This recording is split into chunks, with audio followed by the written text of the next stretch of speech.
Good morning, everyone, or good afternoon, wherever you are in the world today.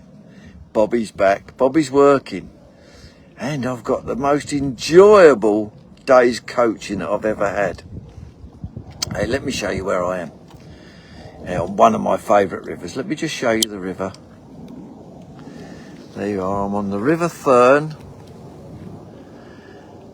at Potterheim, and my guest today is Rodger Pike. This is a present from his wife Mary. And yeah, this is my favourite. I've been doing a lot of, and he's hooked into another. We've already had a couple of good skimmers, 2 good skimmers, lots of roach, but he's hooked into another big fish now. We don't know. This might be a big perch. I don't know what it is. Oh no, it is a big perch. This one. Let me have a look at that. Let me just show you the fish, and I'll talk a little bit about the fishing. That is a big perch, that, Rodger. Yes. But we've had 2 lovely skimmers cupped in. Let's go back to Rodger. Let him see. This is. Hey, look! I come down in that boat. Look, all I did was, well, we unloaded my car, my van, my hire van. And we've got a beautiful bungalow right on the river. What a life, huh? Now I've got my gear there because Rodger said I can fish today, but I don't know. I usually don't fish when I come out on these coaching days, but Rodger's already catching a roach every chuck. What we're doing is we've overshotted the float. Let me come back to me for a sec. I'll talk a little bit about the fishing and then Rodger go out. We've overshotted the float to slow it down, so if you're fishing anywhere, this is River Thurne, Potterheim, it's tidal, so it's running.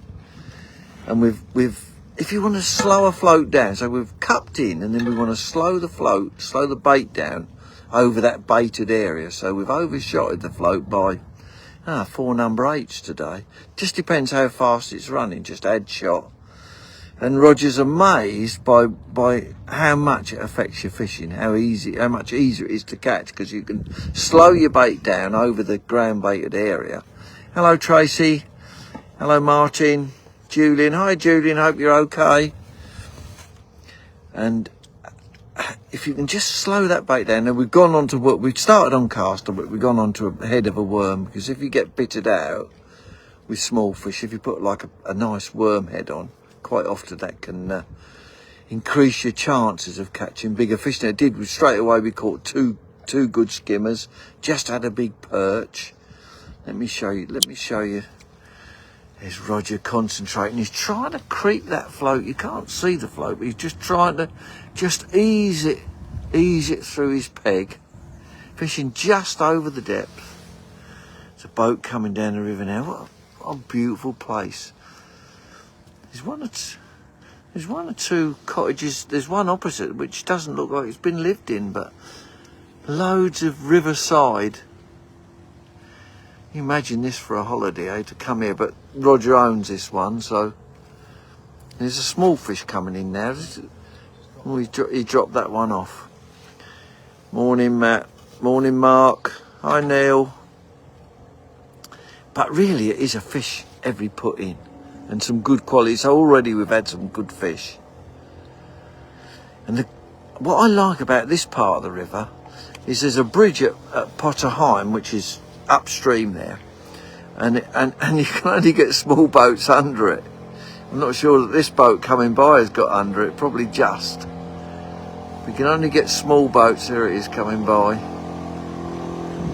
So you don't get too much boat traffic. Hi, Mark. Just into another fish now. It's really a fish every put in. It probably looks like another perch, this one, so we'll be able to swing this. He dropped it off. Rodger likes using barbless hooks. I don't always use barbless hooks, but he's got a nice. I noticed he's got a Drennan, probably a red maggot. I think it's called either a carp maggot or a red maggot, but it's a barbless hook. Hey, what luxury for me. Hi, Mark. Hi, Colin. So we're just running that flow through. You can't see his flow because these phones are not so good for zooming in. But it's just... Hi, James. Amazing how many people don't. Either they're at work. He's got such a big piece of worm on, and catch a little roach with it. But there, can you look at it? What a lovely place. There's my transport, the boat, down today. I've got my tackle there because Roger said I can fish, and yeah, I will have a little go later because I can't resist it. I can't resist that. He's just lost a big fish. And he regularly catches big bream from, let me come back to me. Regularly catches big bream from this platform. What a comfortable place to fish though, dead flat, and it drops off. I'm guessing it's about 7 foot deep where we're fishing, but straight over the edge of the platform. I think it's probably 5 or 6 foot.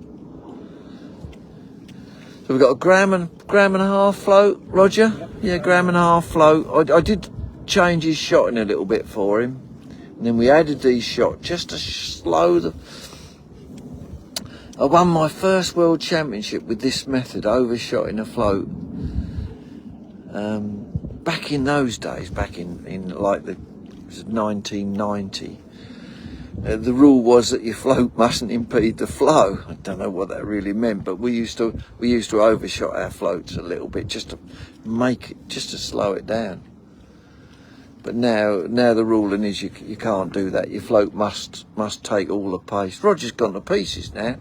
He's gone to pieces. We've been getting a fisher chuck. Now he's on camera. He'll never be a film star, will he? Look.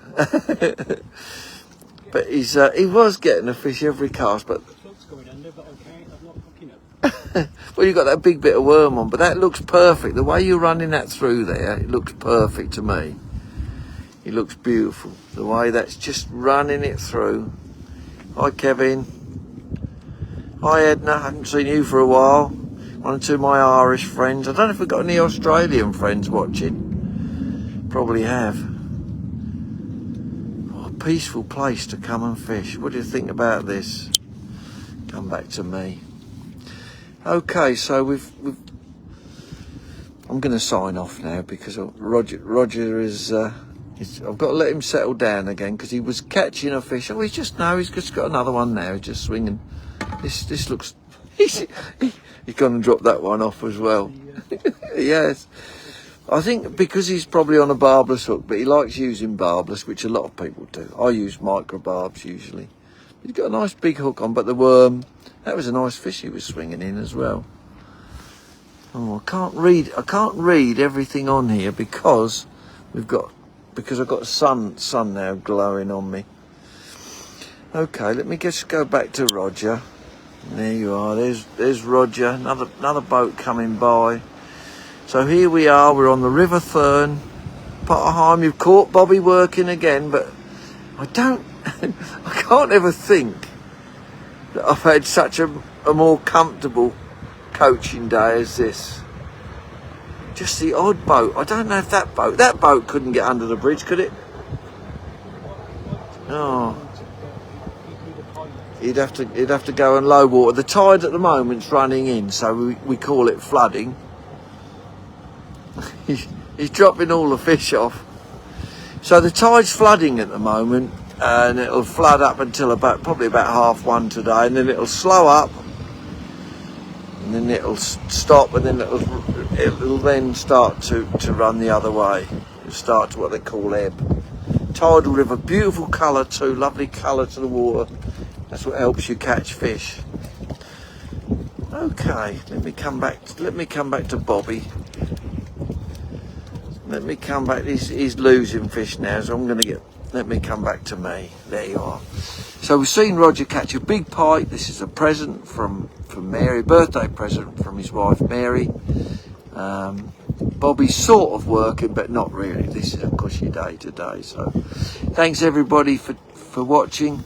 I'll post this anyway, so that for those of you that haven't been able to watch me live, you can watch it later. Okay.